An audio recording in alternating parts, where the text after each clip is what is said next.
buenas noches. Bienvenidos y bienvenidas a En Persona. Hoy día quiero partir este programa leyendo un poema de un poeta chileno, Jorge Teillier, poeta de Lautaro, que nació el 24 de junio de 1935, a quien tuve la suerte de conocer y conversar con él, además de entrevistarlo, y que considero uno de los grandes poetas chilenos del siglo XX. Y siempre he dicho que la poesía es el otro pensar de Chile, o tal vez el pensar profundo del alma de Chile. Y por eso siempre es bueno tener cerca a nuestros poetas, sobre todo en estos tiempos de crisis tan tremenda en que está probada toda nuestra resistencia como seres humanos en el límite. Y hay un poema de Jorge Teillier que es como un poco apocalíptico, pero con el humor de Teillier. Se llama Fin del mundo.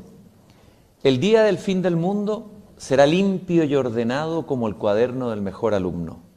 El borracho del pueblo dormirá en una zanja. El tren expreso pasará sin detenerse en la estación. Y la banda del regimiento ensayará infinitamente la marcha que toca hace 20 años en la plaza. Solo que algunos niños dejarán sus volantines enredados en los alambres telefónicos para volver llorando a sus casas sin saber qué decir a sus madres, y yo grabaré mis iniciales en la corteza de un tilo, pensando que eso no sirve para nada. Los evangélicos saldrán a las esquinas a cantar sus himnos de costumbre.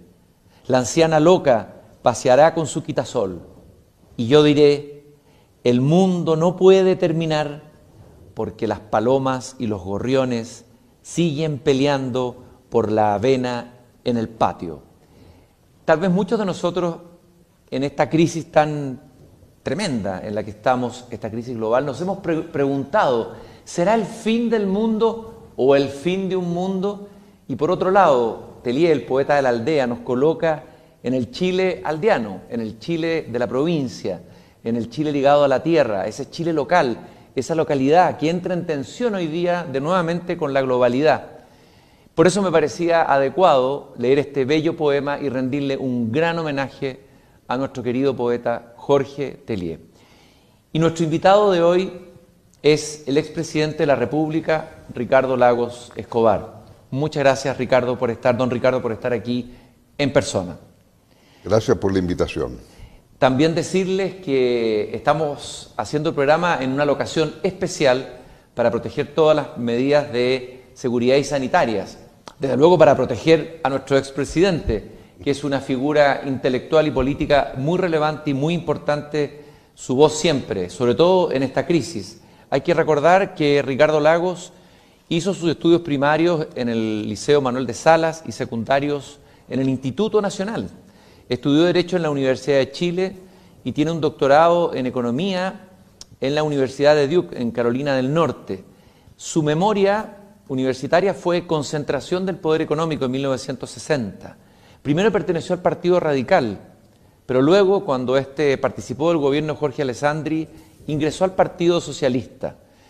Participó activamente en él en la época de la dictadura y ha escrito varios libros, entre los cuales Hacia la democracia, después de la transición, Mi idea de país o del país. Lo primero que quiero preguntarle, don Ricardo, antes de entrar en esta crisis que nos convoca, obviamente, y que hay que pensarla hoy día más que nunca, le quería preguntar si a usted le gusta la poesía o no. La leo, no diré que me gusta, por cierto. En ese poema que usted leyó recién, fíjese que es actual. ¿En qué sentido? Él habla desde una aldea.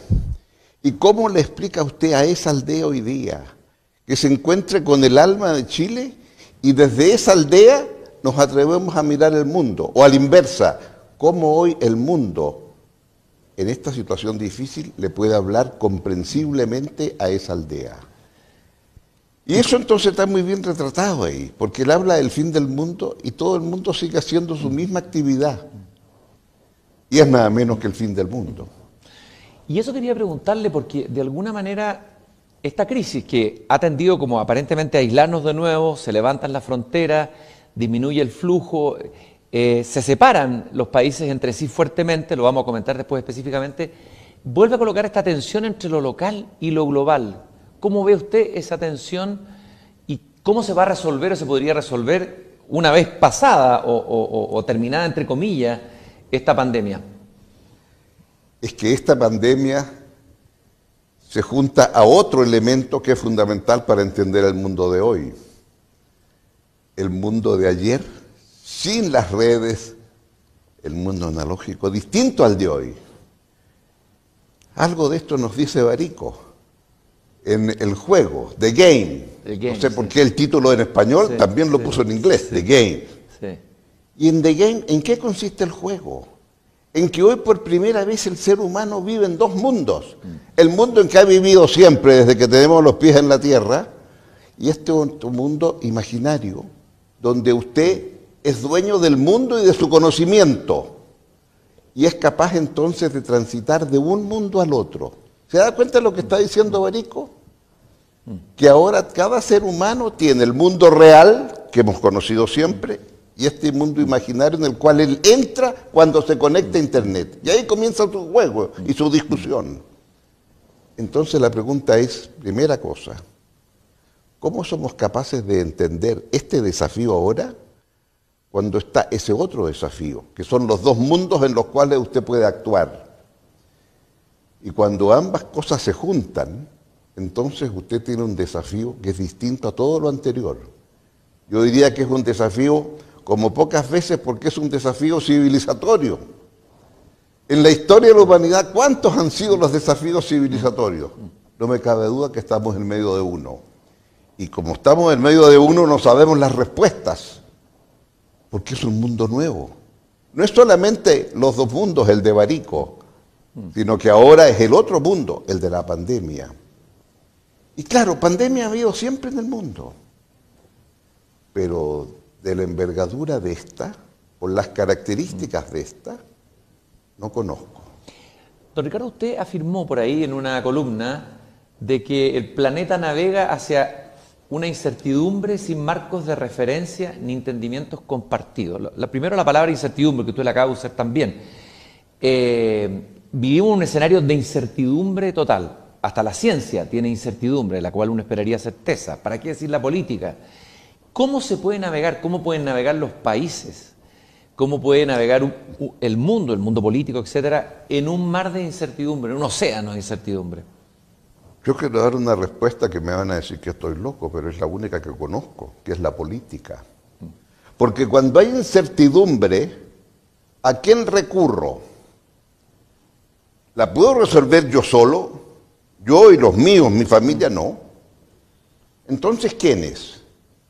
Entonces miro a mi alrededor y claro, vivimos en un mundo gregario, en una sociedad, y esa sociedad tiene normas y tiene dirigentes.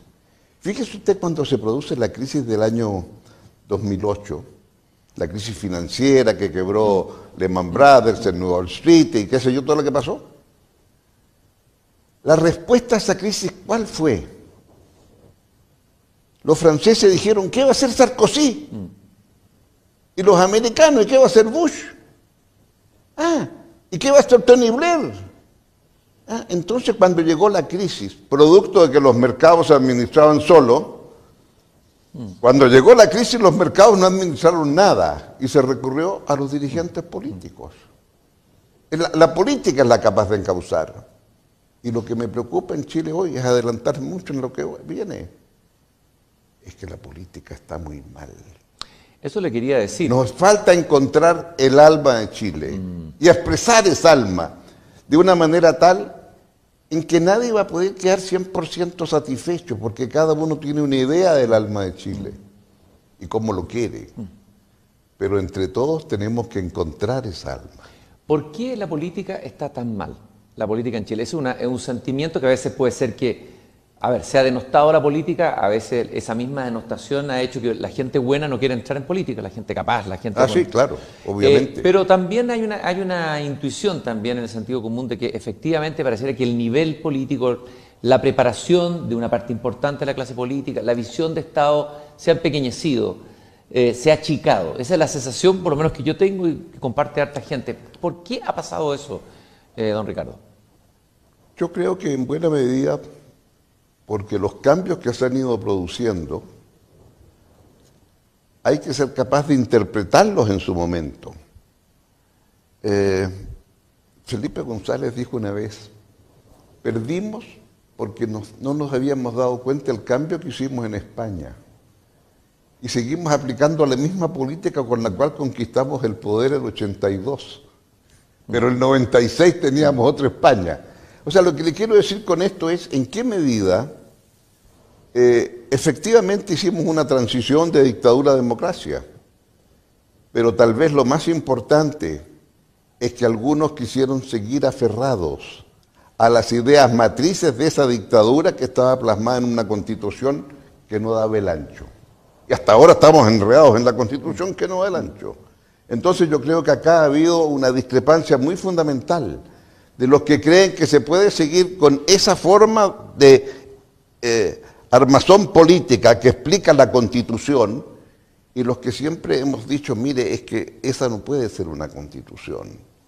No es una buena constitución cuando uno de sus redactores dice, quiero redactar una constitución, que cuando triunfen los que piensan distinto como pienso yo, tengan que seguir haciendo lo que hacemos porque las ideas de ellos no se pueden implementar. No me parece muy democrática la afirmación, pero eso es lo que hay. Y entonces yo creo que acá tenemos un problema mayúsculo mayor a nivel de nuestro pequeño país. Pero es que el problema más grande viene de fuera. Y a ratos eso no lo vemos en esta pelea chica entre nosotros. Nos olvidamos lo que llega de afuera y lo que llega de afuera es mucho más grave. Usted dice que la derecha quedó de alguna manera atrapada en paradigmas antiguos o en visiones.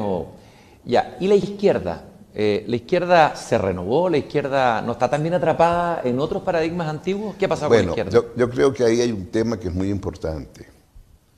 La izquierda se renovó en Chile durante la dictadura.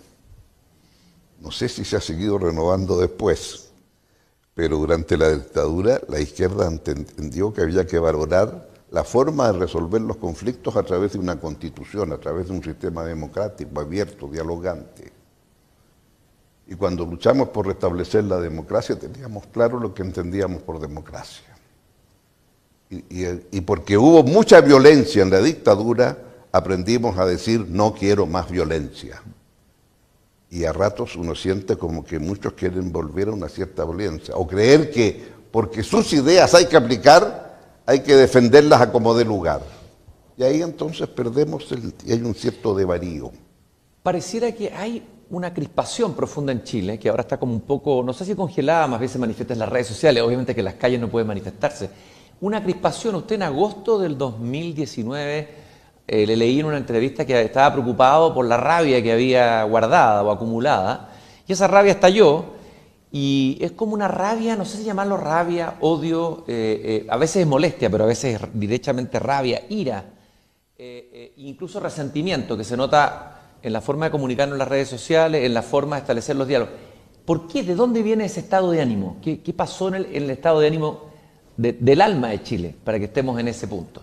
Yo creo que se fueron acumulando un conjunto de elementos en donde el tipo de sociedad que empezaba a emerger, porque digámoslo francamente, hubo crecimiento económico, hubo un mejoramiento en el ingreso por habitante, como dicen los economistas, pero esos mejoramientos en los ingresos por habitante hacen que el habitante que con su familia siente que dejó atrás la pobreza en la cual vivía y que él se puso de pie por su mérito y su familia. Y por primera vez vio que su hijo a lo mejor podía llegar a la universidad, pero descubrió que no tenía cómo pagar eso. Entonces, el que ya dejó de luchar por la pobreza, que era lo más fundamental, porque ya se puso un poquito de pie, tiene otras demandas. Y esas otras demandas se demandan ¿a quién? Al Estado, a la sociedad chilena. Quiero una sociedad cuando mi hijo da un examen y le va bien en la prueba, puede seguir estudiando. Y no que le digan no porque su padre no tiene plata. Entonces, ¿qué quiero decir con esto? Que cuando usted aumenta los ingresos de un determinado sector social, ese sector social tiene otros bienes y servicios públicos que va a demandar, que antes no demandaba. Y por lo tanto, esos bienes y servicios públicos que ahora demanda implican que el Estado tenga mayores ingresos para satisfacerlo. Y ahí llegamos al otro cuento de la historia. Los ingresos del Estado de Chile han sido el 20%, o sea, la quinta parte de lo que Chile produce, desde el año 92-93 hasta hoy. Y por lo tanto ese Estado, porque estos son los impuestos, este Estado con ese ingreso, que se ha mantenido respecto al producto idéntico, claro, crece con el producto, pero se mantiene como proporción idéntico. No conozco ningún país que tenga el ingreso per cápita de Chile que pretenda financiarse con el 20% del producto, o sea, porque lo tiene mucho más. Ahí habría que hacer un cambio, una reforma profunda en el tema impositivo. Usted ha insistido en ese tema. ¿Y cuál sería ese cambio? ¿Eliminar el IVA? ¿Devolverle el IVA? Porque el IVA es el que golpea el bolsillo del más pobre, ¿no? Es que ese es el drama, porque esa estructura tributaria, yo tengo que decir, no conozco ningún país donde el IVA sea el 50% de todo lo que recauda el Estado. Normalmente son los ingresos de las personas. Y ahí estamos muy mal. La forma como, pero entonces eso requiere, primero, concordar en los principios. Antes de entrar a discutir la reforma tributaria, mire, quiero que esto lo suba aquí y allá. Y he planteado unos cuantos principios. Es cierto que también una vez planteé decir, devolvamos el IVA a los más pobres. Porque me pareció que eso, ¿qué es lo que significaba? Reconocer la dignidad del ser humano. Le agradezco a usted, señor, que ha pagado el IVA, y con eso usted paga el 19% de todo lo que usted consume, es para el Estado. Es un tremendo esfuerzo y usted es muy modesto. Por lo tanto, después de 2 meses, como yo sé quién pagó el IVA todos los meses, después de 2 meses se lo mando de vuelta a su casa con mis agradecimientos, porque sé que usted lo está pasando muy difícil. ¿No encuentra usted que eso es reconocer la dignidad de ese ser humano? ¿Y esta idea no la ha conversado con otros economistas? ¿No hay un acuerdo posible con gente de la derecha? He hablado con todos los que se dedican a estas cosas y obviamente es viable, porque lo que pagan los más modestos, ¿verdad? Están, bueno, ¿qué quiere que le diga? Para ellos es muy importante, porque equivaldría en la práctica que los más modestos automáticamente recibirían, si no el 19%, pero el 17%, digamos. O sea, el grueso de lo que ellos consumen, pagan IVA, ¿verdad? Salvo que sea el arriendo de una pieza o del departamento, donde quiera que estén. Pero lo demás todo paga IVA. En consecuencia, es una forma de poder hacerlo. Pero no quiero entrar a eso. Creo que lo que nos falta es tener una mirada más amplia de cómo ha cambiado el mundo y cómo en ese mundo estamos, para nosotros, esta crisis la va a ser más difícil. No solamente por el cambio civilizatorio, porque esta crisis tiene una característica que ninguna de las anteriores crisis ha tenido, que es la pérdida de la capacidad productiva del país. O sea, tuvimos una crisis, por decirle algo, cuando se produce el ataque a las Torres Gemelas. No pasó nada, ¿verdad? Estados Unidos se enojó, supimos a dónde ir, fuimos todos al Consejo de Seguridad a discutir en Naciones Unidas, ahí se discute eso. Después vino la crisis financiera. Crisis financiera, mire usted, Wall Street se derrumbó. Bueno, el presidente Bush dijo, mire, voy a llamar a las 20 economías más importantes del mundo. Estas 20 más importantes se juntaban a nivel de ministros de Hacienda. Él lo hizo a nivel de presidente. Y todos partimos no, porque los chilenos no forman parte del grupo de los 20, pero América Latina sí. América Latina está con México, con Brasil y con Argentina, porque son las economías más grandes. Y a través de ellos decíamos nuestras opiniones. Y ahí entonces se dijo, ya, vamos a aumentar el capital del Fondo Monetario, vamos a hacer esto, vamos a hacer lo otro. Y se avanzó y se resolvió. Pero ahora la crisis tiene otro elemento que la hace más difícil, más complicada. Esta no tiene dónde se discute. ¿Ha visto usted? Vamos para atrás. Antes había un principio de gobernabilidad en el mundo. Y hoy día vamos para atrás. Hay que pensar que el mundo, después de 2 guerras en el siglo XX, 2 guerras mundiales tremendas, tuvo la inteligencia de decir, no puede ser que en 50 años tenemos 2 guerras mundiales.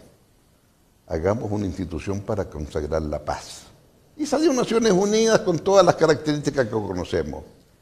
Y ese mundo se está agotando rápidamente. Pasamos de un multilateralismo activo a qué? Porque hoy día parece un mundo fragmentado, una Unión Europea media dividida, esta polaridad entre Estados Unidos y China. A ver, ¿qué pasó? Porque realmente la pandemia nos encontró en el desorden mundial total. ¿Cuáles son las causas? ¿Y cuál es la posibilidad de buscar una salida? ¿Dónde la ve usted, digamos? Bueno, las causas yo creo que son muy claras. Fue el fin de la Guerra Fría, ¿no? Y el fin de la Guerra Fría se consagra, bien ahora, la Pax Americana. Estados Unidos resuelve de gran potencia. Y de repente constatamos que Estados Unidos para algunas cosas es indispensable y para otras parece que no. Porque mientras tanto empezamos a vivir en un mundo cada vez más globalizado.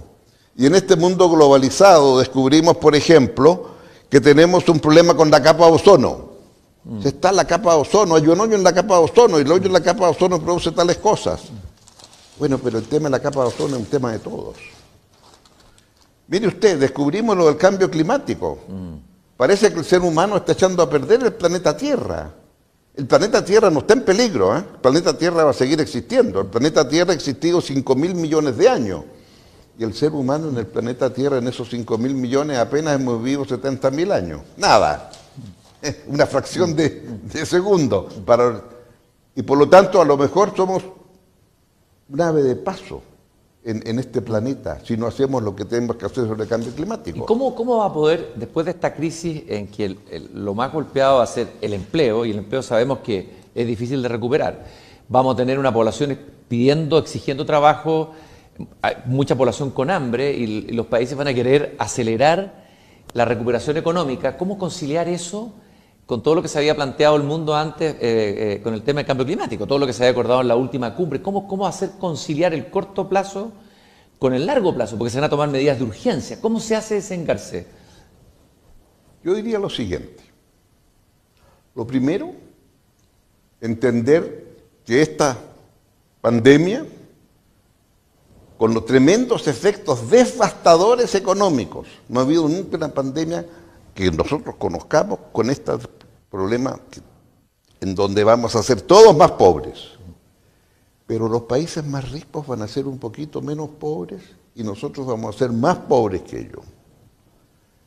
Y al interior de nuestras sociedades, mire qué grave esto, los que estamos mejor vamos a seguir mejor, pero los que están peor van a seguir más peores que hoy. Entonces hay un desafío social de una gran envergadura. Porque hay mayor desigualdad entre los países, los ricos se van a recuperar, los países más avanzados se van a recuperar antes que nosotros, y nosotros nos vamos a demorar más. Las cifras del Fondo Monetario de ayer son impactantes. En América Latina todos, este año 9% abajo. Vamos a ser un 9% menos ricos que lo que éramos el año pasado. Y ahí empezamos a crecer. En cambio, los países más avanzados están un poquito mejor que nosotros. ¿Cuánto vamos a retroceder? ¿Cuántos años retrocede un país con esa Entonces yo diría, aquí depende si lo hacemos bien. Chile tiene posibilidad de hacerlo bien porque podemos endeudarnos más todavía. Creo que eso nos tomará por lo menos 3-4 años. Bueno, el mismo fondo dice que el año próximo el país que más se va a recuperar en América Latina, más rápido, sin es Chile. Ojalá si hacemos bien las cosas. Usted hacía esta diferencia entre países ricos, países pobres, al interior de la sociedad, pero Chile en relación a los otros países de Latinoamérica, ¿está entre los más ricos, los más pobres? A ver, ¿nos sirvió el desarrollo económico anterior, los 30 años que fueron? Nos sirvió, ¿verdad? ¿Sirvió de algo o todo eso va a ser borrado? No, nos sirvió, y eso quiere decir que todavía nos podemos seguir endeudando. Nos endeudamos bastante con el acuerdo de 10 días atrás, ¿verdad? Pero de 2 semanas atrás. Pero eso quiere decir que todavía tenemos espacio, si lo hacemos bien. Y ahí viene la pregunta, ¿cómo combina lo inmediato con el largo plazo? Esa es la pregunta. ¿Qué es lo que yo digo? Mire usted, señor, lo único que nos queda, que hemos convenido entre todos los países de la Tierra, porque algo hemos convenido también, fue los famosos Objetivos del Desarrollo del Milenio, en donde todos los países convinimos que de desde ese momento, el año 2015, al 2030, vamos a luchar conjunto para llegar a todo esto. Y acá tenemos 17 objetivos que tenemos que cumplir. Esos objetivos son, por ejemplo, disminuir los gases de efecto invernadero para que el cambio climático no sea tan acelerado. Esos son tener energías renovables porque las otras, ¿verdad?, a base de carbón o al diésel contaminan. Eso significa, etcétera. Propuesta. Es posible en el proceso de recuperación para seguir creciendo. Las inversiones de largo plazo que hay que hacer, las pasemos por un nuevo tamiz. ¿Esto sirve o no sirve para resolver cuál de estos 17 temas que queremos resolver? Le pongo un ejemplo. Se está tratando, por ejemplo, ¿podemos producir energía a partir del hidrógeno? Ah, mire usted. Y si las producimos a través del hidrógeno, entonces mire usted lo que pasa en la minería del cobre. Por ejemplo, ¿sabe usted cuánto gasta en litros de diésel un camión de esos grandes, enormes, que tienen una rueda del porte de una persona? Entre 1.000 y 1.500 litros diarios. Una cifra tanto. 1.000 litros diarios. Si eso usted lo combina con hidrógeno, reduce la emisión en 2/3. Y si nuestra minería pasa a tener ese tipo de camiones a hidrógeno, no solamente reducimos la emisión, existiríamos en el planeta. ¿Me explico lo que estoy diciendo? Sí, te lo entiendo. Eso es. El año 90 llegaron unos astrónomos a decirme, yo era ministro de Educación, que consiguiera con el ministro de Hacienda unos 2 o 3 millones de dólares para que fuéramos miembros de la ESO, el European Southern Observatory, el Observatorio Astronómico de la Unión Europea en ese momento. Conseguir 3 millones de dólares son imposibles. Y después de conversar con ellos y conversar con los que querían instalarse en Chile, los amigos de la ESO, le planteé a los europeos que nosotros le podíamos dar algo, lo mejor de todo, el cielo. 340 días de cielo asegurado limpio. Les podíamos dar la punta de los cerros, porque la punta de los cerros en general no es de nadie, y es la del Estado de Chile. Le damos la punta para que pongan sus cosas. Y les doy las franquicias propias de un organismo internacional, así como es la CEPAL, Naciones Unidas, ustedes en la ESO, de manera que sus telescopios que entren no paguen impuestos. Eso era. Quedaron sorprendidos con tanta magnanimidad. Entonces yo le dije, pues esto tiene un costo. El 10% del derecho a mirar es para los astrónomos chilenos. ¿Cómo? Me dijeron, pues si no tiene astrónomos chilenos. Bueno, eso es lo que quiero tener astrónomos chilenos. Y ahí surgió, y hoy día Chile es la capital del mundo en materia astronómica, nadie lo discute hoy. Bueno, pero ahí hubo una cierta forma de entender que ahí Chile tenía una ventaja, que era la calidad, era la ventaja de nuestro desierto, cielos impolutos. Eso se llama mirar hacia adelante. Y ahora yo digo, miremos hacia adelante. Este es un ejemplo que le estoy poniendo. Tal vez sea porque el señor ministro me pidió que participara en una comisión sobre el hidrógeno. Pero lo que quiero decir con esto es que tenemos que ser capaces, ahora, si tenemos que hacer esas inversiones, las hacemos de tal manera que nos vincula con el desafío de largo plazo. Don Ricardo, yo lo veo a usted, lo escucho y usted realmente habla a largo plazo, habla a partir del estudio, se ve que una persona curiosa que está siempre pensando, actualizándose, investigando. Las veces que hemos conversado siempre todos los temas, es una persona que está abierta, alerta, muy despierta. Pero sin embargo, aquí en Chile me da la impresión que ha habido una fractura generacional muy fuerte. Y hay una generación joven, los millennials, ahora serán los pandemials, que evalúan negativamente todo lo que se hizo en los gobiernos de la concertación e incluso su figura, y una figura muy respetada por los que conocemos su trayectoria, también ha sido vapuleada, desde mi punto de vista, en forma injusta y mezquina. Así eso lo entiendo perfectamente. Pero, a ver, ¿por qué se produce esta fractura, en Chile estoy diciendo, esta fractura tan fuerte que hay casi como dos relatos, dos maneras de entender lo que ha pasado en el país?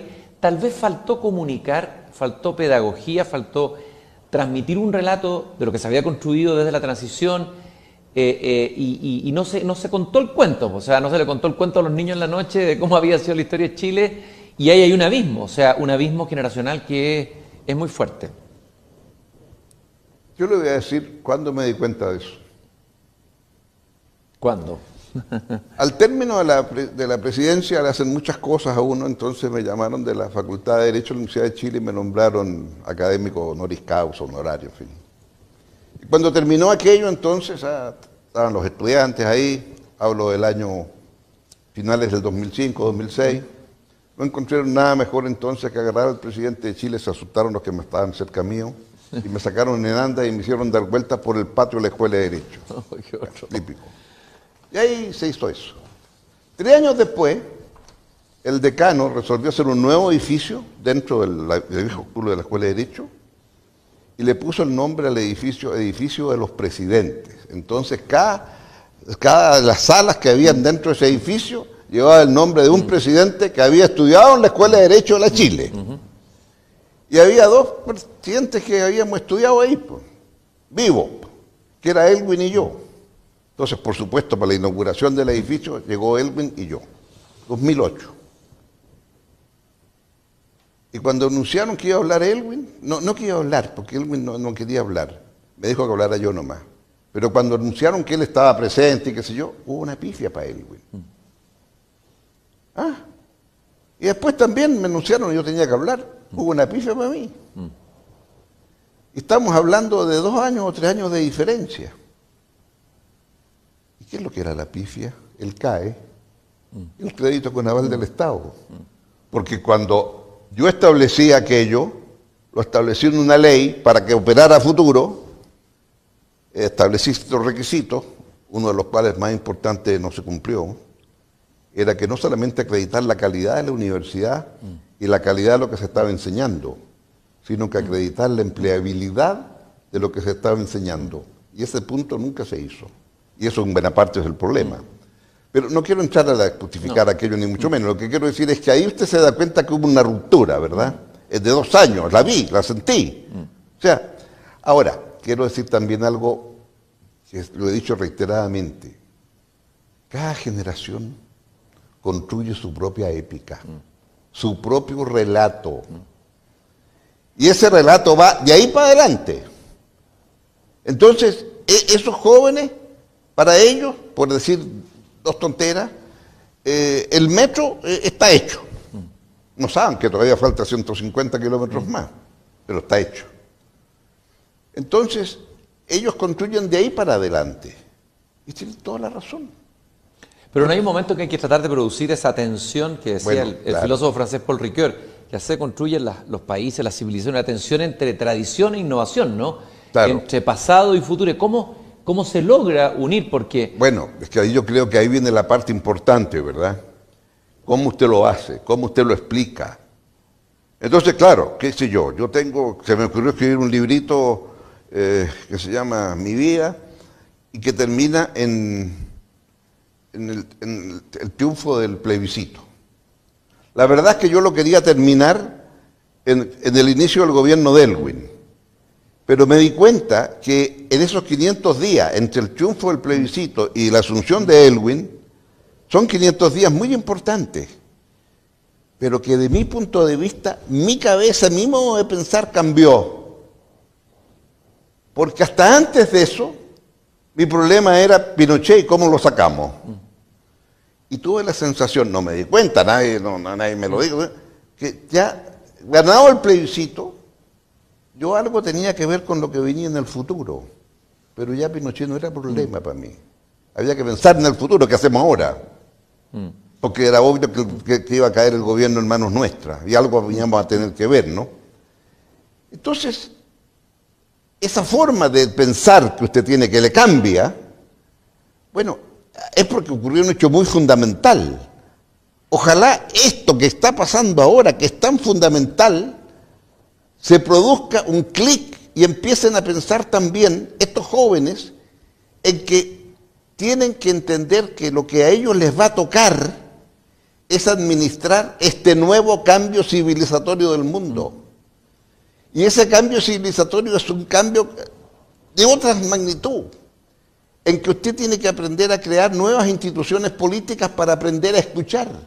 No solamente basta con votar cada 4 años o 5 años para elegir un presidente de un parlamento. ¿Y cuáles son esas instituciones? Pero también seamos claros, usted no puede gobernar a punta de plebiscito.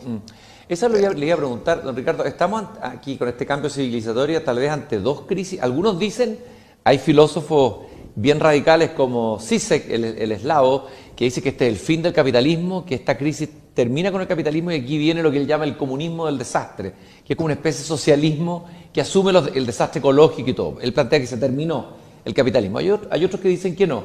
Otros dicen que es la democracia la que está en crisis profunda, la institución democracia, la democracia liberal está agotada.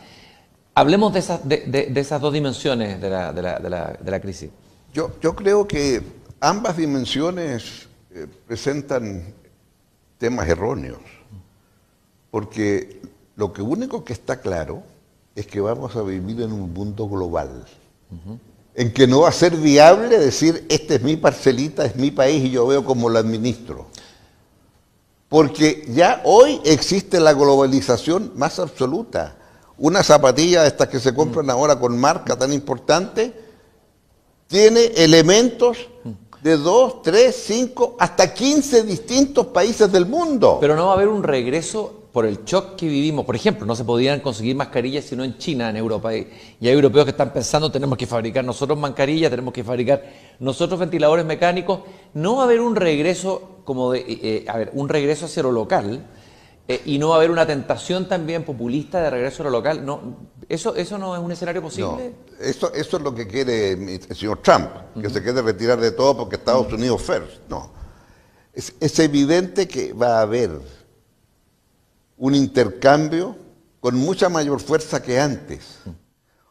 Otra cosa es que a través de las nuevas tecnologías, la interacción es automática. Ya no va a ser necesario que un señor... ¿Por qué llegó este virus llegó tan rápido de China a Italia? Bueno, porque había un vuelo de Wuhan, de donde estaba el origen del virus en China, había un vuelo casi día por medio, todos los días, a Milán, al norte de Italia, por el turismo. Bueno, eso es lo que se demoró. 12 horas se demoró el bicho en llegar de un lado a otro. Entonces, ese grado de globalización va a seguir existiendo. Hay un filósofo, perdón, no Ricardo, alemán, Sloterdijk, que estuvo en Chile el año pasado, en el CEP, y que tuve la oportunidad de entrevistarlo, que plantea siempre cosas bien interesantes y provocadoras también. Y él habla de una comunidad, una coinmunidad global. Usa esa metáfora que ahora cobra relevancia. Sí, claro. ¿Qué le parece a usted esa idea de una comunidad global, digamos? Y lo segundo que le quiero preguntar es que esta globalidad o globalización no puede ser la misma de antes de la pandemia. No, pues. Es tal vez la oportunidad de ver en qué falló la globalización. Desde luego ya lo vimos, usted lo acaba de decir, un orden mundial, una Naciones Unidas que no tiene nada que decir, hasta una OMS completamente sobrepasada. ¿Cuál es el lugar de las conversaciones, etcétera? ¿Qué va a pasar ahí? Bueno, yo diría respecto de este tema dos cosas. Lo primero, en cuanto a lo anterior, efectivamente se va a mantener este mundo local y el mundo global. La glolocalidad que hablan algunos. Con lo cual se plantea un tema. ¿Y el Estado-Nación subsiste? ¿Qué pasa con el Estado-Nación? El Estado-Nación, porque se da cuenta que el Estado-Nación, entre los amigos en Barcelona, bueno, dicen, ¿para qué quiero la bandera española? Me voy con la bandera catalana y directamente a la Unión Europea. ¿No? Pero esos son temas que tienen que ver en ese sentido, lo local y lo global. Pero creo que los países que tenemos una identidad vamos a seguir siendo lo que somos. Pero entendiendo que eso se hace en un contexto global de interacción. Y ahora entonces voy a la segunda parte de lo que tú planteas. Porque en esa segunda parte, ¿qué es lo determinante? En esa segunda parte yo creo que lo determinante es cómo ahora somos capaces de entender que ciertas cosas son patrimonio del ámbito del Estado. La salud. La salud Bueno, la salud, hemos aprendido aquí duramente que la salud son dos cosas. Primero, lo más importante de todo, prevenir. ¿Cómo prevenimos que no se produzca la enfermedad? ¿Cómo prevenimos que no se llegue a la sala de operaciones? ¿Cómo prevenimos que no lleguemos a entubar a los respiradores mecánicos? Porque ahí ya hemos fracasado en la prevención. Entonces mi primera pregunta es, ¿qué tenemos para prevenir? Y ojo, la prevención siempre, casi siempre, para no decir siempre, solo la hace el Estado. Nadie encargado de la salud está preocupado de prevenirla. Las farmacéuticas porque quieren vender sus remedios, las clínicas porque quieren operar. No es que estén deseosos que haya gente para operar, pero es quien tiene que operar. Me gusta lo que dicen que eran los emperadores chinos. Bueno, eso le iba a decir, la medicina china es una medicina más centrada en la prevención y se considera que cuando alguien se enfermó es porque ya la medicina fracasó, digamos. Bueno, me decían algunos que saben de esto, que los emperadores le pagaban muy bien a sus médicos. Pero tan pronto el emperador se enfermaba, dejaban de pagarle, porque no había cumplido con su obligación. Entonces, ¿por qué lo digo esto? Porque esto, bueno, en su momento, internamente, se lo planteé al presidente, cuando él nos invitó a tener y dijo, ¿qué piensan ustedes? Y yo le dije, presidente, yo creo que usted hizo la parte hospitalaria espléndida. Trajo todo lo que había que traer, en el mes de enero empezó a preocuparse de sus ventiladores, espléndida. Lo único malo que en enero usted nos llamó a los centros de atención primaria a decirles, señores, tenemos un tremendo desafío, hay que enseñarle a la población porque viene este virus y para este virus necesitamos lavarse las manos, todo lo que ahora se está haciendo. La pedagogía, le ha faltado pedagogía a este gobierno. Pedagogía. Y la pedagogía es prevención. Yo me acuerdo cuando no había agua en las poblaciones y hubo un intendente que puso agua potable y salieron los médicos entonces con la nueva buena. Hierve el agua antes de usarla, porque entonces así se evita el exceso. Eso es prevención. Entonces, aquí creo que nos faltó prevención. Si usted hubiera puesto en tensión, mire, le pregunté a un amigo, ¿cuántos centros? Hay un centro de atención primario en Bajo de Mena, ¿verdad? Y este amigo que representa ese distrito me dijo, no hay uno, hay 3. ¿No? Entonces, ahí usted tiene un instrumento para... Entonces, ¿qué es lo que quiero decir con esto? No nos olvidemos, siempre la prevención lo va a hacer la autoridad pública. Porque la autoridad privada no ve cómo puede traducir la prevención en un negocio que le produce utilidades a fin de mes. Me produce utilidades a fin de mes si tengo una clínica, hay una operación. Ahí yo puedo demostrar mi eficiencia. Pero la prevención, entonces, entendamos que cuando se produce esto, usted tiene que poner en tensión, y lo que la gente le va a pedir en materia de sanidad es cuál es la responsabilidad pública. Y eso tiene que asumirse como tal. Y eso no quiere decir que lo digo yo porque me gusta más el Estado, que no, eso no tiene nada que ver con eso. Eso tiene que ver con cómo hay un ordenamiento. Es decir, esta pandemia obliga a la solidaridad. Así como hay solidaridad cuando están haciendo ahí para repartir comida y las ollas comunes y qué sé yo. Bueno, eso ocurrió en plena dictadura, las ollas comunes, ¿verdad? Y ahora cuando usted ve la necesidad, que aquel que se quedó sin trabajo y le dice no puede salir a trabajar y no puede salir a buscar... Bueno, entonces, ¿qué hace? Bueno, la olla común. ¿Qué le parece a usted las medidas económicas que ha tomado el gobierno? ¿Qué le parece a usted la gestión del ministro Ignacio Briones, que lo tuvimos en persona aquí la semana pasada? ¿Es correcto el foco, la dirección? ¿Haría ajustes? ¿Qué le parece ese acuerdo? ¿Cree que es insuficiente? A ver, ¿cuál es su mirada sobre eso?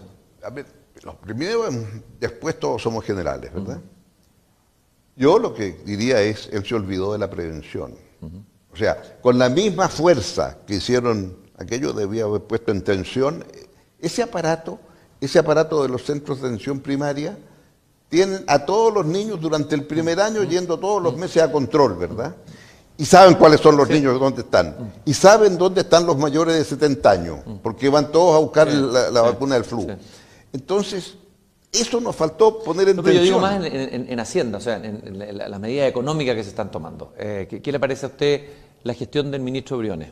Usted tiene todo el conocimiento económico para dar un Bueno, análisis. yo creo que el ministro Briones tiene en primer lugar una cualidad muy importante, tiene empatía.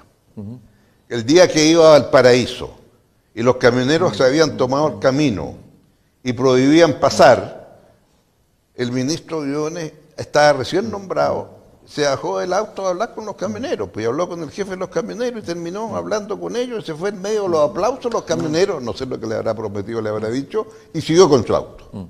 Eso es empatía, ¿verdad? Pero más que eso, él tiene clara conciencia que esto que hay ahora acá es por 20 meses, por 24 meses. Acá usted no va con esto que se obtuvo, usted va a tener que gastar mucho más para la verdadera activación. Reconstrucción, activación. Eso es, fundamental. Y él tiene la capacidad para hacerlo, no me cabe la menor duda.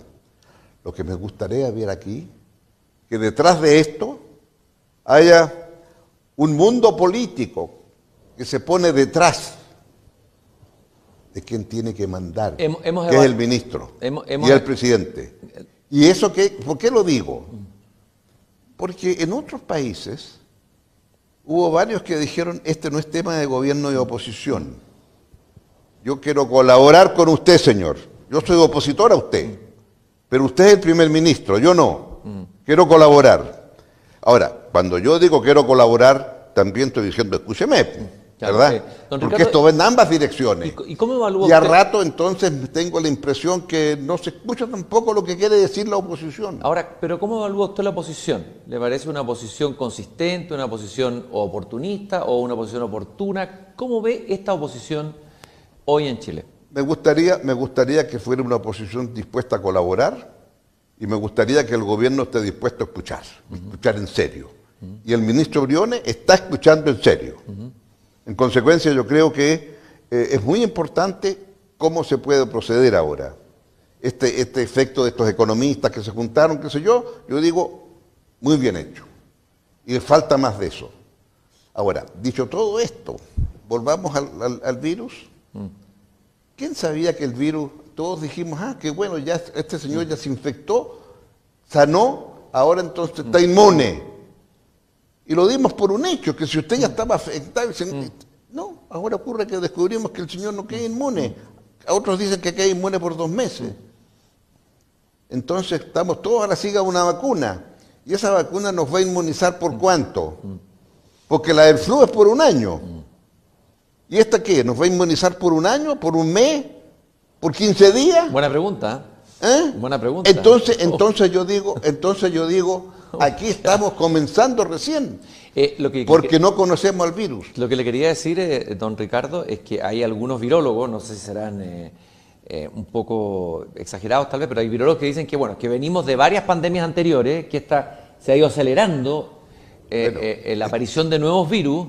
Muchos vienen del Asia y es probable que se aceleren más y es probable que tenga también que ver con el cambio climático, con la invasión de ciertos hábitos. O sea, es probable que tengamos un mundo de pandemia en las próximas décadas. Bueno, a eso voy. A eso voy. Porque este virus es absolutamente desconocido para lo que hemos conocido antes. Cuando hubo situaciones antes, eran limitadas. Pero este virus, que me dicen a mí que es la 10 milésima parte de 1 milímetro, o sea, que este milímetro, que es así, usted lo divide por 1000 y de esos 1000 toma 10 pedacitos, y ese es el porte del virus. Pero que una vez que se le introduce en su cuerpo, tiene una capacidad de reproducción, ese virus, de 100.000 virus a las 24 horas. ¿Se da cuenta de lo que estoy diciendo? Este bichito que se reproduce automáticamente y usted va a tener 100.000 en 24 horas. No quiero pensar lo que eso implica. Y sí, me entiendo perfectamente lo que pasa. Ahora, los virus del futuro van a ser como este. Y por lo tanto, vamos a tener esto cada cierto tiempo. Pero ¿qué política resiste? ¿Qué sistema económico y democrático resiste? Bueno, es que entonces esto? ahí la tensión es demasiado grande. Claro, ahí viene un tema muy fundamental. y en su momento lo planteé y se hizo, bueno, ya. Podemos tener un acuerdo internacional sobre estos virus en donde haya un grupo de sabios, que se dedican a estudiar nada más que esto.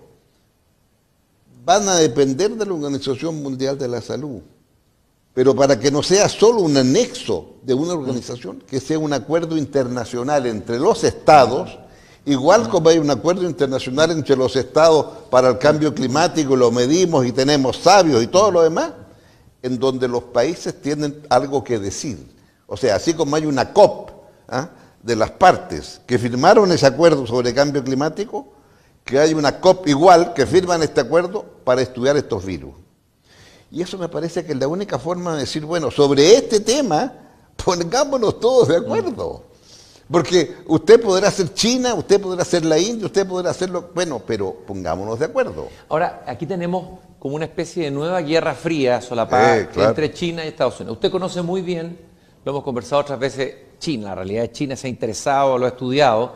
Guy Sorman, intelectual liberal francés, afirmó en una entrevista que le hicieron en el Mercurio, de que la gran perdedora de esta crisis es China. Hay otros que dicen, en cambio, que la gran ganadora de esta crisis es China. ¿Cómo ve usted China como actor político internacional en relación a estos mismos temas que usted está planteando de aquí en adelante? Nuestra relación con China, Chile con China, el temor de algunos de entregarse demasiado, de depender demasiado a ver, ¿cómo lo ve eso usted? Bueno, yo creo que vamos en una situación en donde el multilateralismo está en mal estado, ¿verdad?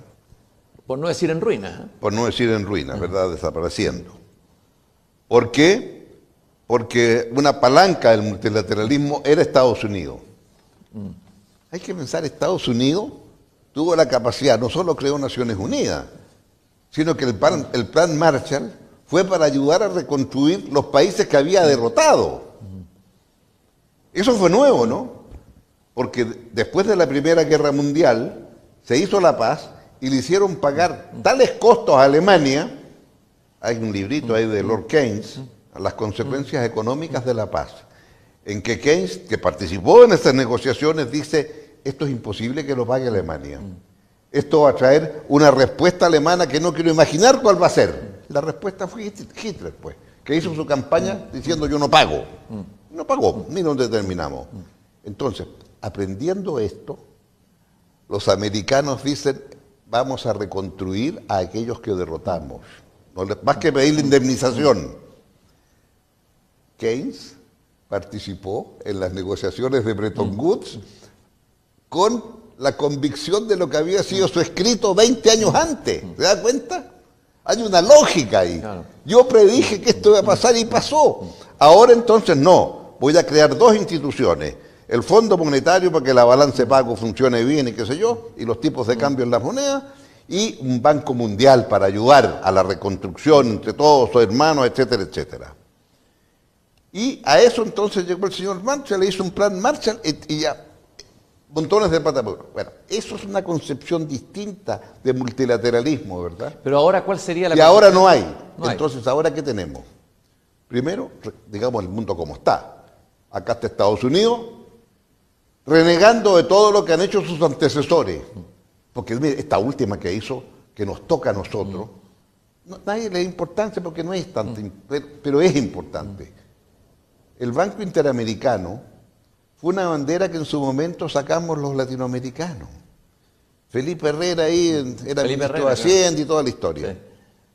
Y dijo, bueno, ¿por qué no hacemos un banco nosotros? Entonces los más ricos dijeron, pero ¿cómo van a hacer un banco si ustedes son todos deudores? ¿Cómo van a hacer un banco de deudores? Bueno, y Herrera dijo, por eso, pues, porque sabemos nuestras necesidades.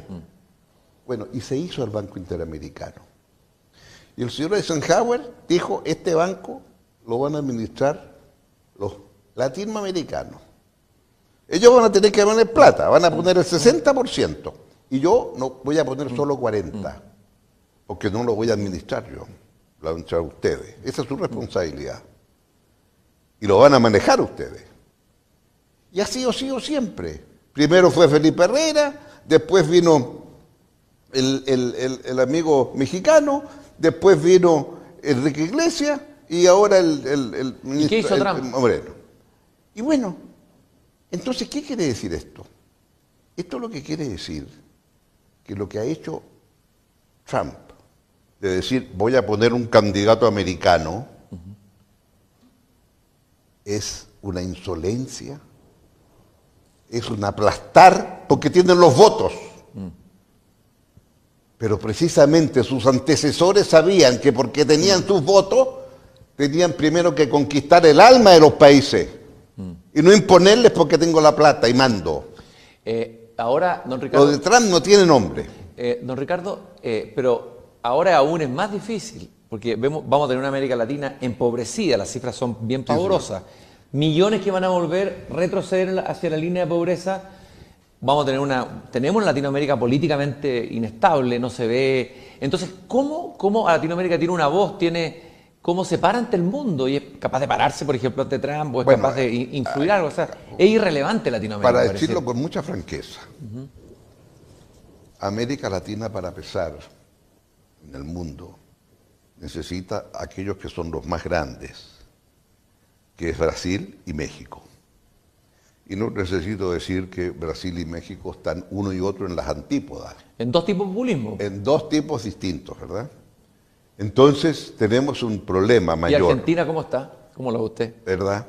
Entonces ahí tenemos un tema mayor. Por eso que decía anteriormente, podemos ponernos de acuerdo en América Latina, por lo menos en los criterios para administrar de una manera, no digo consensuada, pero que seamos capaces de interactuar. ¿Cómo vamos a hacer las inversiones para la reconstrucción que tenemos que tener, independiente de lo que cada país tenga internamente? Y ese podría ser una forma de entendernos, porque si hay algo claro es la solidaridad que tiene que haber, porque todos estamos unos mejores que otros en el mismo problema. Y en eso yo creo que Chile en el pasado jugaba un rol importante. Y ahora me cuesta imaginar, porque no entiendo todavía por qué tenemos que disminuir el tema de las embajadas y todo esto. ¿Están en desacuerdo con esa medida? Nadie me ha podido convencer que es lógico, porque no es para ahorro. O sea, yo entiendo que hay que modificar la forma como vamos a entender la diplomacia internacional, precisamente producto de las nuevas tecnologías, lo que estamos hablando. Eso lo entiendo perfectamente. Y en buena hora y utilicémoslo, ¿verdad? Y muchos a partir de lo que ha pasado ahora en estos días, bueno, en estos días hubo una reunión del famoso G20, precisamente en 3 horas de debate discutieron sin necesidad de juntarse, y cada uno, claro, comenzó a hablar a las 6 de la mañana en su país y el otro terminó a hablar a las 10 de la noche en su país. Pero todo esto duró 3 horas, porque con las diferencias horarias, bueno. Entonces ahí tú tienes el ejemplo de la nueva diplomacia. No es necesario juntarse todos con toda la parafernalia. ¿No le ha gustado la política exterior del gobierno de Sebastián Piñera? ¿Cómo? ¿No le ha gustado la política exterior, la manera de insertar a Chile? ¿Cómo le ha parecido? Digamos, a ver, en un momento se pensó que íbamos a jugar un rol importante porque iba a estar la COP, iba a estar la PEC, esas cosas no se dieron producto del 18O, tema que no hemos conversado mucho porque aquí tenemos la pandemia. Y antes es una sindemia. Esta es una sindemia, ¿o no, don Ricardo? Es una sindemia, o sea, estallido social es un combo, pandemia y luego la crisis económica. Sindemia le llaman algunos. Por supuesto. Entonces, ante eso, ¿verdad? Obliga a tener entonces que la clase política tenga una conducta un poquito más que se entienden unos con otros. Unos porque saben escuchar y los otros porque saben presentar sus puntos de vista. Usted vio. Hubo un conjunto de economistas que hicieron un planteamiento, y se sorprendieron mucho que los que pensaban A y B eran capaces de hacerlo, y eso ayudó mucho a lograr ese consenso de días pasados. Tal vez porque los políticos están dedicados a hacer, usted lo dijo por ahí una vez en una conversación, una política del atajo, más que... Bueno, es que claro, cuando usted usted no sabe cómo resolver un problema, entonces se va por el atajo, Y el atajo, claro, a veces implica no cumplir ciertas normas constitucionales, porque ese atajo es rápido, ¿verdad? ¿Qué le parece eso de no cumplir normas constitucionales? Entonces, pésimo, porque, mire, no seré yo quien defienda aquellos articulados de la Constitución que vienen de antes, pero son los que existen. Entonces, mientras no se cambie, y el camino para cambiarlo es precisamente el plebiscito que hay que hacer y esperemos que se haga, porque me parece fundamental. Porque eso quería decir, porque no un poco hoy día, ayer apareció un artículo, una columna de Jorge Correa Sutil que habla de poner paños fríos, pero habla como un delirio. O sea, entiendo yo que el confinamiento puede producir de repente un poco delirio, ¿no? Un poco delirante estar violando la Constitución que todavía no cambiamos, porque si seguimos en ese camino, digamos, hacer política es imposible, ¿no? No, eso es imposible. Eso es imposible porque hay que respetar las reglas del juego. Sin las reglas del juego, ¿cómo nos entendemos? ¿No? El que grita más fuerte, el que manda los mayores tweets, no, eso no. Entonces, yo digo aquí, es muy importante. Tiene que haber un presidente que escucha y dice para dónde vamos. Pero consensuadamente. Porque a ratos hay anuncios importantes, pero que no los ha consensuado con nadie. La política, sí, yo entiendo que a veces, en fin, uno tiene buenas noticias que quiere dar, pero socialicémosla mejor. Y lo mismo diría respecto de este tema internacional. Hay una pregunta que no me contestó, que fue lo de China. Que quiero bueno, lo de China, ¿por qué me parece? Mire, vamos a lo siguiente. ¿Qué va a pasar con China? ¿China sale ganando esta crisis, sale perdiendo? ¿Y no, cómo nos relacionamos yo le voy a nosotros decir con lo China? que está pasando con China. Lo que está pasando con China es... Lo que está pasando con China, bueno, tenemos la historia, ¿verdad?, de las ciudades-estados griegas, ¿verdad? La ciudad-estado que iba para arriba, la ciudad-estado que iba para abajo, ¿verdad? Y Tucídides dijo que esto es guerra, ¿no? Ya. Entonces, ¿cómo evitamos el drama de Tucídides, verdad? Y por lo tanto, para que no haya guerra, porque está claro quién va para arriba y quién va para abajo en esto, y ya China se siente ahora... antes se preparaba para que no le faltaran el respeto. Ahora ellos sienten que ya no le pueden faltar el respeto. Nos hemos preparado bien. He tenido el privilegio de tener interacción con los dirigentes chinos en distintos momentos y me doy cuenta que el tono cuál es. Entonces, yo digo, es lógico. Ellos están en este proceso, se sienten, pero a su vez, digámoslo francamente, Trump con su forma de hacerlo les ha dejado el campo abierto. Porque entender, yo defiendo a China, todos dicen América First. Sí, claro, todos América First. Yo, el presidente de Chile, Chile First, pero por supuesto. Otra cosa es que esa política exterior sirva a los intereses de Chile y me abra mercados y qué sé yo, eso es lo importante.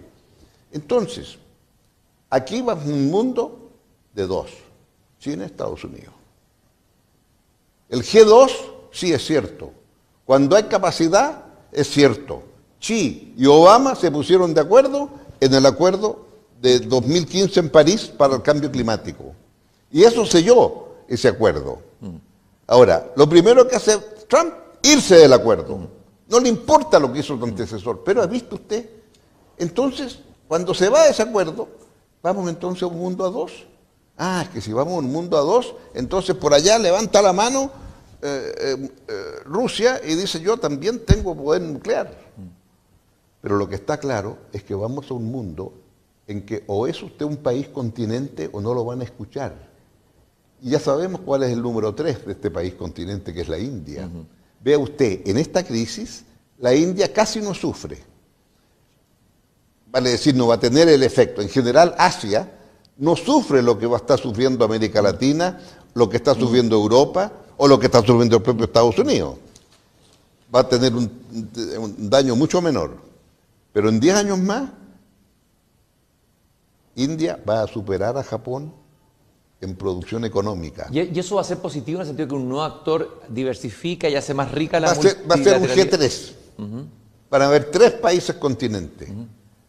Suponiendo que los amigos europeos no pueden mantener la Unión Europea como la han tenido hasta ahora, con la moneda única y todo ello, y hablan con una voz, porque si hablan con una voz, bueno, claro, Unión Europea, una sola voz, sería el número 4. Don Ricardo, pero estamos bien lejos de América Latina de ser un país continente. Bolívar dijo, tratar de unir a América es como arar en el mar, dijo Sí. Bolívar. Es como para repetir esa frase, ¿o no? Es que ahí América Latina, si quiere ser algo, tiene que hablar con una voz. Y hablar con una voz quiere decir entender que podemos tener dilemas doctrinales, políticos distintos, gobiernos que tienen pensamientos distintos, pero ¿podemos tener algún entendimiento básico en algo? A ver, me tocó los 6 años prácticamente, salvo el primer año en que estaba el presidente Zedillo, tener al presidente Fox. Y el presidente Fox, un partido más bien de centro-derecha. Sin embargo, en un momento crucial, ellos estaban en el Consejo de Seguridad y nosotros también. Llamé al presidente Fox y le dije, presidente, ¿qué le parece que trabajemos juntos esto? Y lo trabajamos juntos.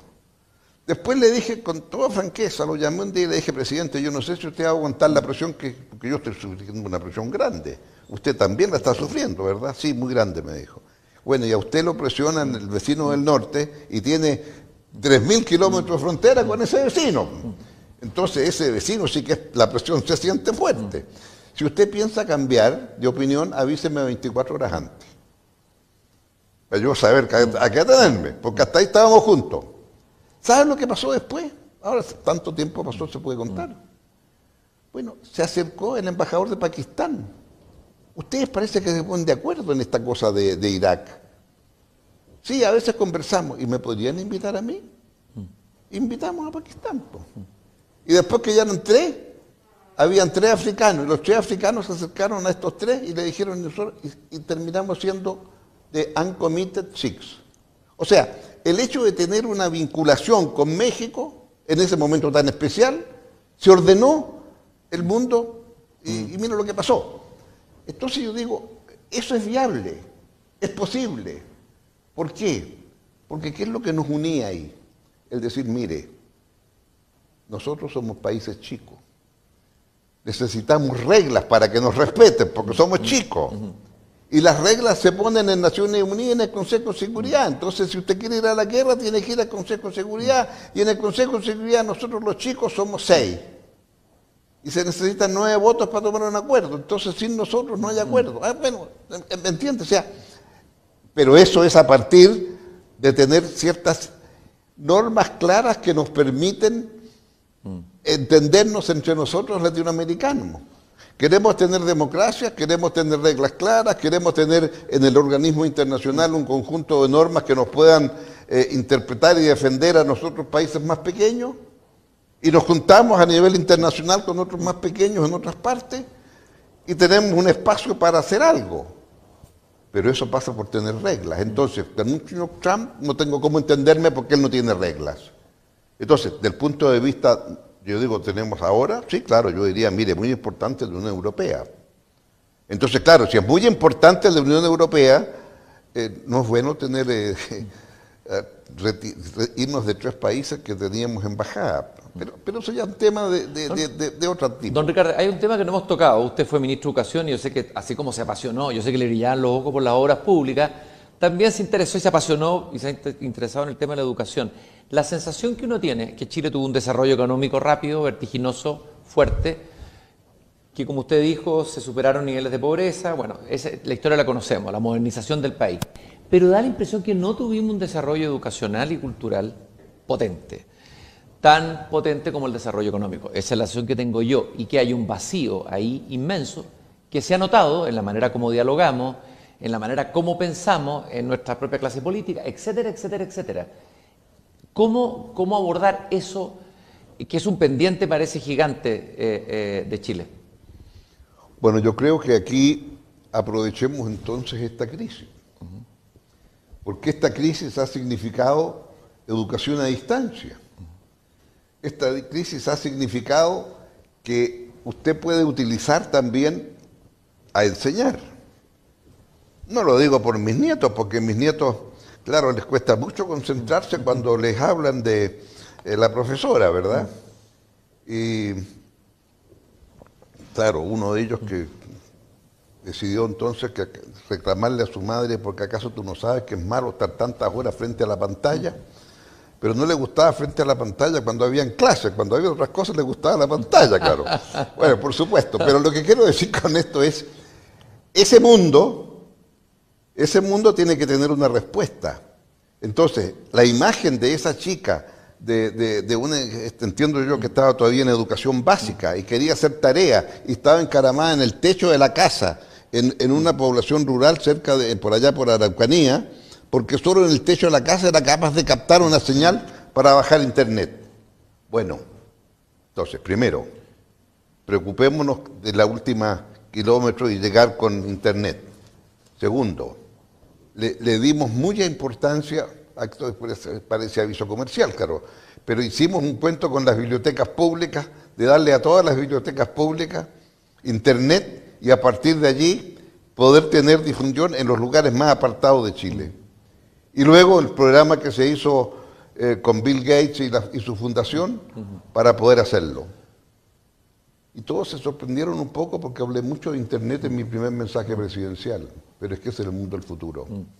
Yo creo que lo que primero tendríamos que hacer ahora, aprovechando esto que ahora hay, es cómo somos capaces de establecer de una manera muy definitiva la educación a distancia y la educación vía internet y todas las demás tecnologías. Ahora, hay algunos educadores que son críticos de que todo, digamos, que todo quede subsumido en una educación online. No. Y aquí quiero plantearle un tema, el tema de que nosotros transitamos de un país que hace poco tiempo atrás era analfabeto, se alfabetizó rápidamente, pero la cultura escrita da la impresión que no encarnó suficientemente en la sociedad chilena, fue muy rápido tal vez el proceso, no sé.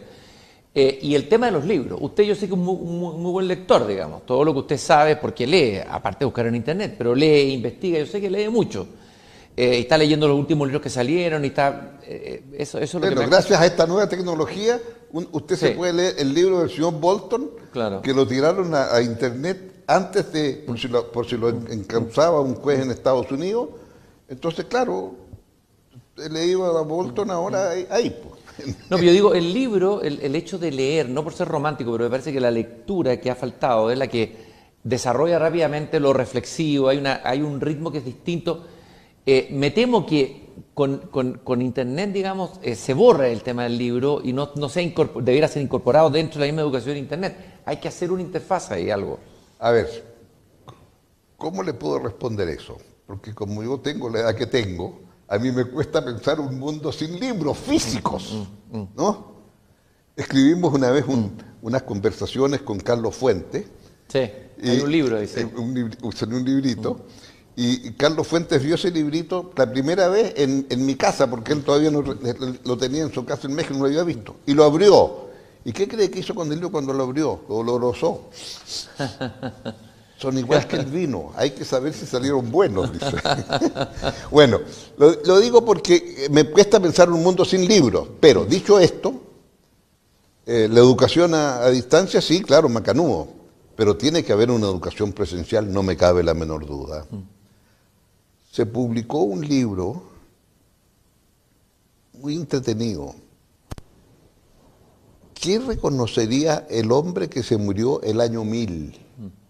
De lo que existe hoy en el año 2000, cuando se iba a pasar del 1900 a los 2000 salió.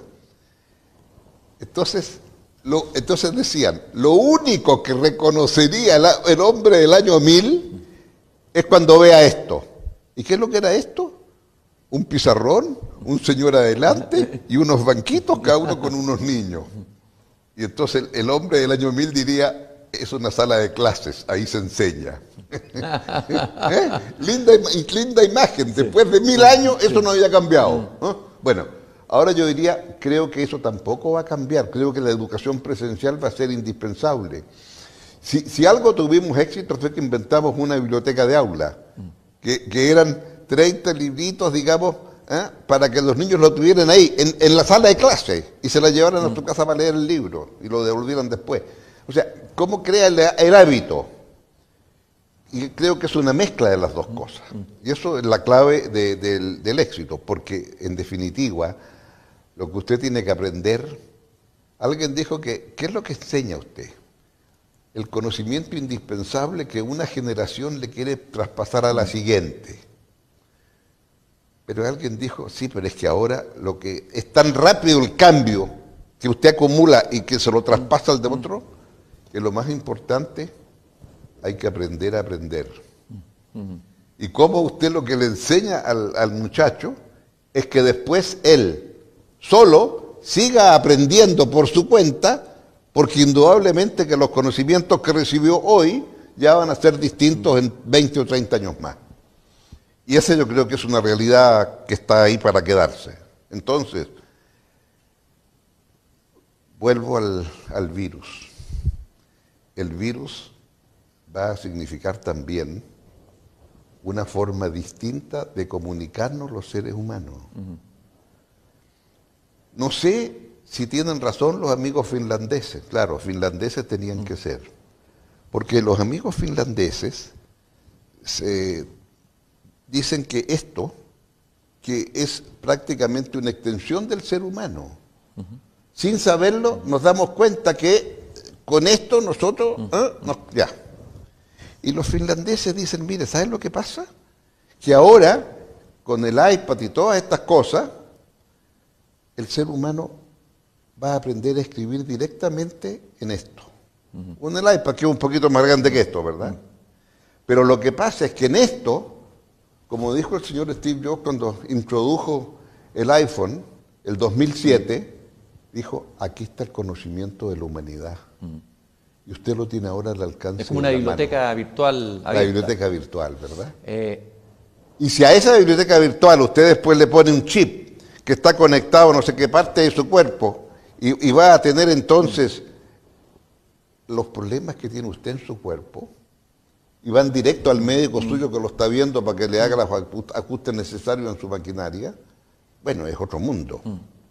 Entonces, claro, los finlandeses decidieron que el año pasado, en vez de entregarle un lápiz, le iban a entregar esto, para que aprendieran a escribir en un iPad. Me cuesta imaginar ese mundo, pero entiendo que ese mundo va a llegar. Y el tema entonces es cómo nos preparamos. Don Ricardo, cuando lo escucho usted hablar con tanta pasión, como decíamos recién, tanto conocimiento y tanta pasión por Chile, pasión por el mundo que viene, más que incluso pasión por lo que pasó, pienso lo que pasó en ese Congreso del Partido Socialista, perdón que lo retrotraiga, una cosa tan penca, ¿no? Cuando el Partido Socialista, su propia tribu, digamos, lo sacrifica a usted, ¿ya? Y le hago esta pregunta porque quiero entender qué ha pasado con una parte de la izquierda. ¿Cuántas izquierdas hay primero? ¿Y por qué pasó lo que pasó en ese Partido Socialista? No entrando en el detalle chico, sino en una cuestión más profunda, que teniendo un líder de las capacidades, que es indudable que eso es reconocido transversalmente es suya, la potencia que usted tiene, bueno, ¿qué pasó con ese Partido Socialista que fue capaz de sacrificar no sé, al jefe de la manada, por decirlo así? Hay algo profundo ahí. El Partido Socialista es muy importante en la historia política de Chile, lo ha sido siempre. Lo que pasa en el Partido Socialista es muy relevante para lo que pasa en Chile. Y algunos dicen, que le escuché a alguien decir, el Partido Socialista se jodió. ¿Cuándo se jodió el Partido Socialista? Había que preguntarse como Mario Vargas Llosa. ¿Cuál es su análisis? ¿Qué pasa ahí con el alma de esa parte de la izquierda? Ese es un problema que tenemos los presidentes. Se fijó que apenas me la empezó a hacer, yo empecé a mirar para atrás, porque estaba buscando dónde está mi ministro que responda. El ministro, las preguntas difíciles las responde el ministro, ¿por qué no responde este? No, pero creo que tiene una explicación, yo la quiero decir bastante simple. Yo estaba de eventual, no digo candidato ni mucho menos, pero lo que no quería era que se dijera perdimos porque Lagos no quiso ser candidato.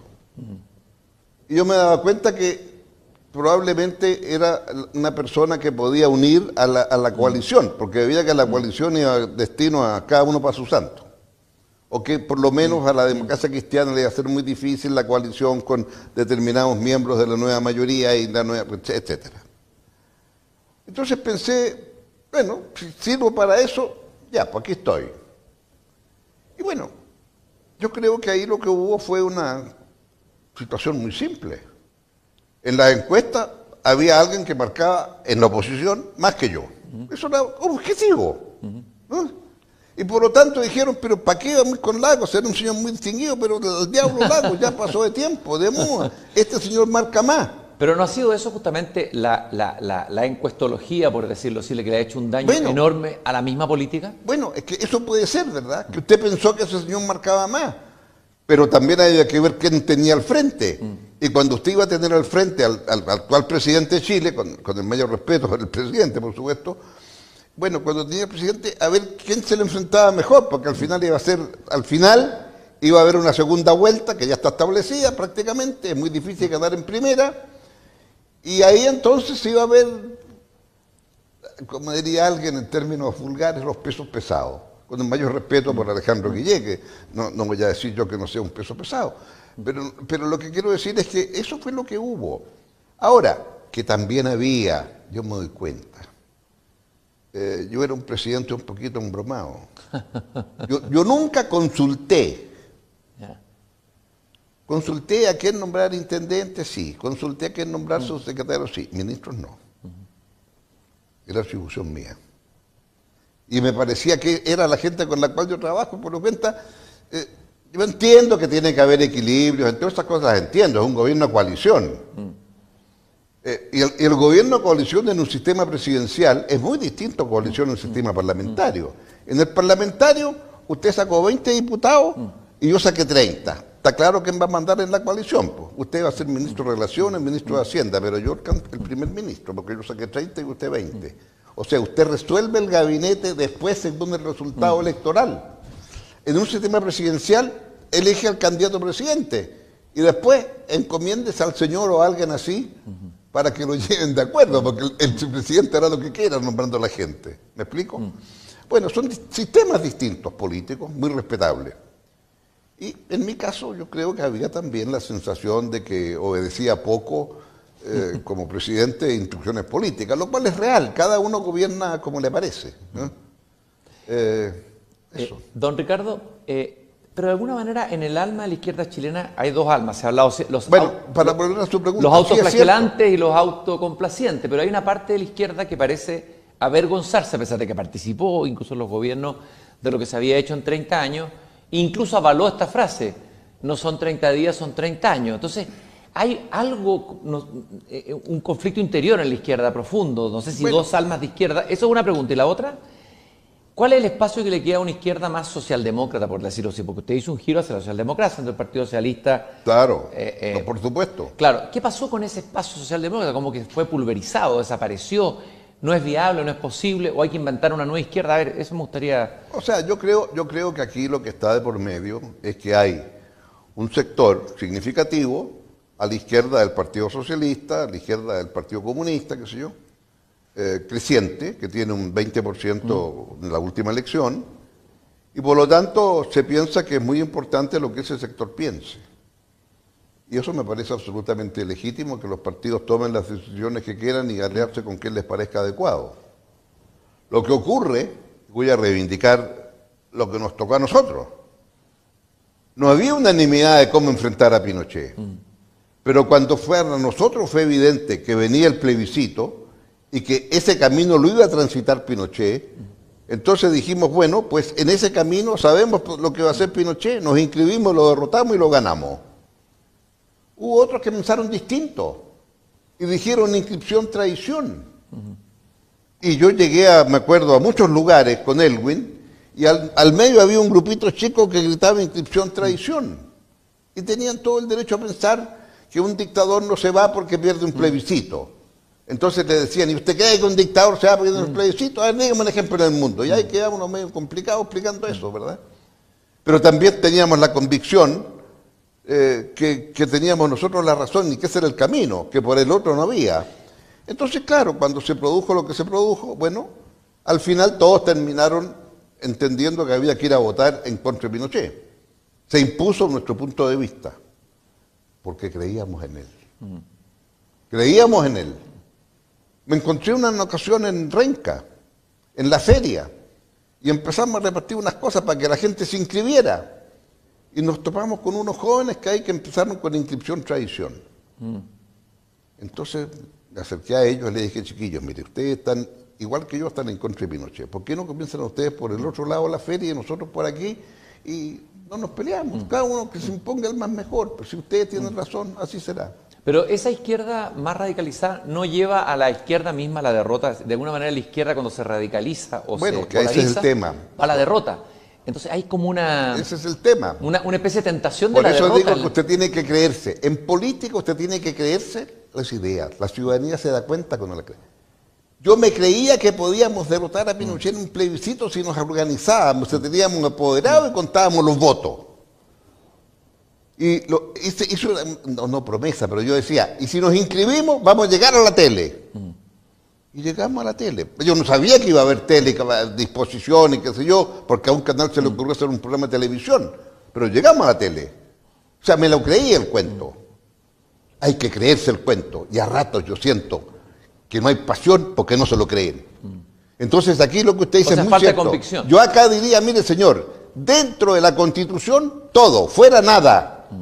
Es que ese principio es lo que le dije a Bush.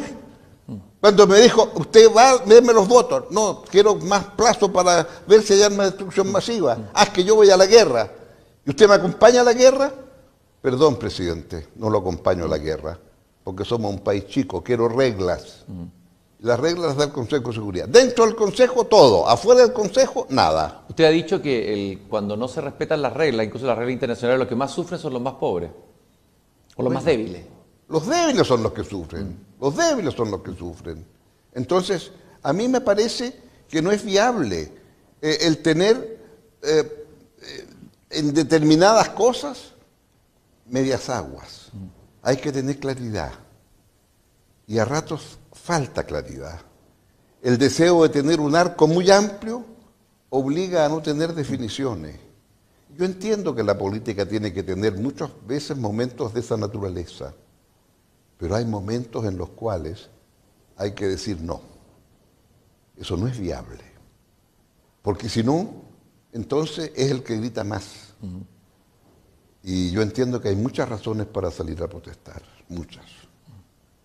Pero lo importante es hacernos cargo de esas razones, porque tenemos que hacernos cargo de las demandas del 18O y de las demandas que surgen además con la pandemia. Entonces tenemos un doble desafío en Chile, en la pandemia que nos llega del mundo y las tareas que estaban pendientes antes. ¿Cuáles serían en estos últimos minutos, cómo salimos de esto? Quizás imaginándonos en términos de ficción que usted es el presidente, yo sé que a usted no le gusta, estamos jugando nomás, o el ministro de Hacienda, lo que sea. ¿Cuál es la vía de salida?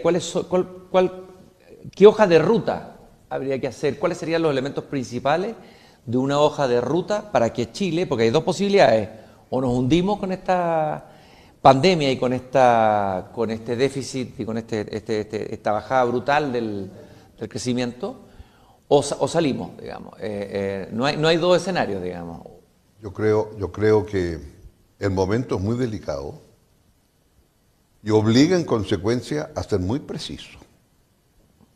Porque para el 18 de O fuimos capaces de en un momento entender un camino y ese camino se dibujó con mucha claridad.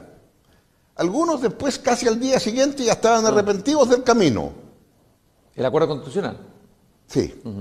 Y ese acuerdo constitucional debe respetarse. Y ese acuerdo constitucional permite recuperar confianzas. Y esperemos entonces que las condiciones sean tales que se permita hacer ese plebiscito. Y ahí usted tiene el camino institucional para cuáles son las reglas por las cuales vamos a regirnos. Y luego, el acuerdo que se llegó en 2 semanas atrás, en ese domingo ya de madrugada, ese acuerdo permite tener claridad en que el presidente de la República va a tener atribuciones especiales, inéditas, porque se ha creado un conjunto de normas en un presupuesto que está al lado del presupuesto de Chile. ¿Se da cuenta de lo que se creó? Y ese presupuesto entonces es especial, puede gastar hasta 12.000 millones de dólares. Y eso que puede gastar hasta se va a hacer para resolver el tema social y para iniciar la reconstrucción. Ahí es indispensable, hay que dar cuenta cada mes de cuánto se ha avanzado. Ese debe ser el momento para tomar el termómetro de cuánto hemos avanzado, cuánto no hemos avanzado, por qué esto se nos quedó atrás y por qué esto otro está relativamente bien. ¿Podemos hacer ejercicio de buena fe de los dos lados, de los que están en el gobierno y los que están en la oposición? Pero para eso requiere restablecer una suerte de pacto social que pareciera bien fisurado hoy día en Chile. Bueno, que yo creo que ahí hubo un hecho importante. Estuvieron los que quisieron estar. Y hubo también uno que se retiró 4 horas antes del acuerdo final. Que se subió y se bajó, claro. Que subió y bajó. Claro, claro, estuvo y se fue. Eso de menos debe hacer pensar con quiénes nos vamos a juntar.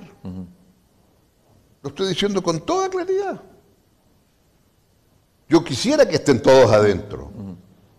Pero si usted entra en una coalición para decir aquí nos vamos a empezar a negociar, bueno, empezamos a negociar hasta lograr un resultado. Y no es la primera de cambio, es que es muy importante esto. Porque sí, es cierto, me parecía razonable cuando dijeron la línea de pobreza. Pero también, dado que era por 3 meses, hay un conjunto de temas que le definen la línea de pobreza que usted puede prescindir en esos 3 meses de hacer un gasto, como son gastar los zapatos o el terno que se quiere comprar. Y en consecuencia, si esos ítems los saca de la línea de pobreza, usted puede decir que con esos 100 alcanza para la línea de pobreza. Si quiere discutir en términos teóricos el tema, pero el tema no es ese.